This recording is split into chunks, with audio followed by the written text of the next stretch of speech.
An Aurora City councilman leaving the Republican Party after the Colorado GOP spewed hateful anti-LGBTQ messages in an email to supporters. Denver 7's Claire Lavazorio talked to Councilman Curtis Gardner about his decision.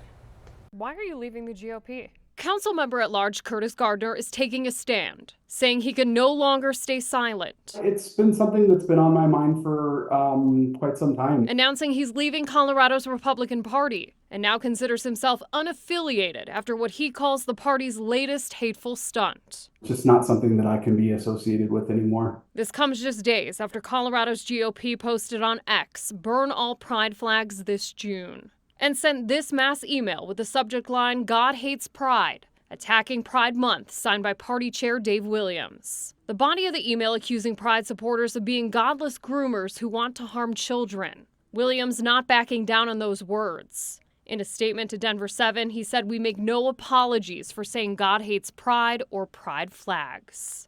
Gardner, who served on Aurora City Council since 2019, calling these actions by the party his final straw. Limited government and individual rights and fiscal responsibility, they've moved away from that into personal attacks and not really clear, frankly, what their principles are, what they stand for. I've talked to Republicans who are elected or candidates who are taking stances that they don't really want to take.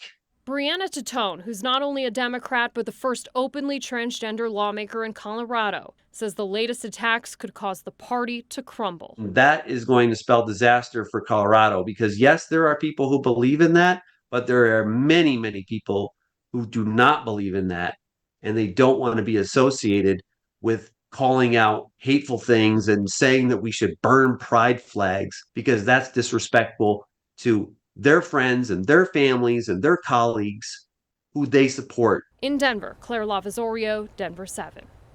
Last fall, Colorado Congressman Ken Buck announced he would not seek re-election, citing problems within the Republican Party. Buck had been highly critical of the GOP, saying instead of focusing on important issues, they're distracted by the results of the 2020 election.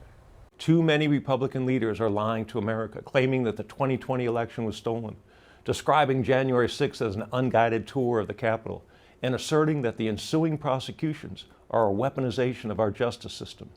These insidious narratives breed widespread cynicism and erode Americans' confidence in the rule of law. Since Buck's announcement, the race for Colorado's 4th congressional district has become crowded and competitive. The primary election is June 25th. And the number of Republican voters in Colorado has been trending down over the last decade. According to the latest data set from the Secretary of State's office, there are about 904,000 active registered Republican voters in May. That's 23% of all active voters, and that's a 10% drop over the last 10 years. Now, active Democrats also saw a drop too, 5% fewer people voting compared to 10 years ago. Now, unaffiliated voters increased 13%. Likely due to new laws surrounding primary voting, which allows unaffiliated voters to vote in either the Republican or Democratic primaries.